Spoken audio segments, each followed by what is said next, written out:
జయం పరిచర్య ప్రియ రక్షకుడైన యేసుక్రీస్తు నామమున ఈ ఉదయకాలంలో మీ అందరికీ శుభములు కలుగునుగాక. నన్ను ప్రేమించు వారిని నేను ప్రేమించుచున్నాను, నన్ను జాగ్రత్తగా వెదుకువారు నన్ను కనుగొందురని దేవుడే సెలవిస్తున్నారు. నా ప్రియ సహోదరి సహోదరులారా, దేవుడే మనలను ప్రేమించాడు. ఆయన మంచి వారిని చెడ్డవారిని అందరినీ ప్రేమిస్తాడు. ఆయనకు అందరూ సమానమే, ఒక్కటే. నీవు దేవుని ఎంత ఎక్కువగా ప్రేమిస్తావో ఆయన అంత ఎక్కువ నిన్ను ప్రేమిస్తాడు అని మరువకు. దేవుని మాటలను అంగీకరించి వాటిని గైకొనుటయే దేవుని ప్రేమించుట. నేడు చాలా మంది నాకు యేసయ్య అంటే చాలా ఇష్టము, ఆయనే నా ప్రాణము, నా సర్వము, నేను యేసయ్యను చాలా ప్రేమిస్తున్నాను అంటారు. కానీ వారు యేసయ్య మాటను వినరు.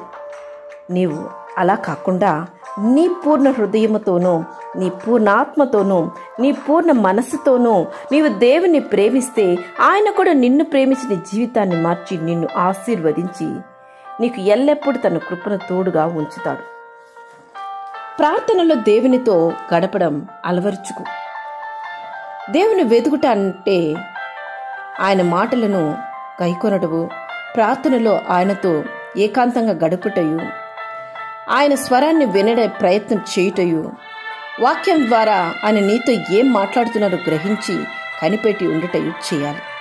అప్పుడే ఆయన చిత్తాన్ని నువ్వు నెరవేర్చు పాత్రుడివై ఉంటావు. ఎప్పుడు ప్రార్థనకు వెళ్ళాలంటే నిర్లక్ష్యం చేయడమో, తర్వాత చేసుకుందాం అనుకోవడమో, లేక కొన్ని నిమిషముల పాటు, కొన్ని క్షణాల పాటు ప్రార్థన ముగించేసి తర్వాత నీ ఇష్టానుసారంగా నీ పనులో నీవు మునిగిపోవడమో అలా చేయకూడదు. ఇష్టపూర్వకంగా మనస్ఫూర్తిగా దేవుని సన్నిధిలో ఆరాధించటానికి, ఆయన స్వరాన్ని వినడానికి, ఆయనతో గడపడానికి నీవు ఇష్టపూర్వకంగా నిన్ను నీవు ఆత్మపూర్వకంగా సమర్పించుకోవాలి. అప్పుడే ఆయన స్వరాన్ని వినగలుగుతావు, ఆయనతో నీవు పెనవేయబడబోతావు.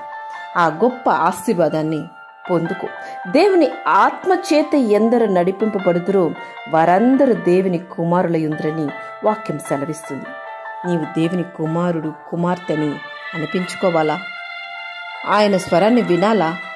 ఆయనతో యుగాయుగములు జీవించాలని ఉన్నదా?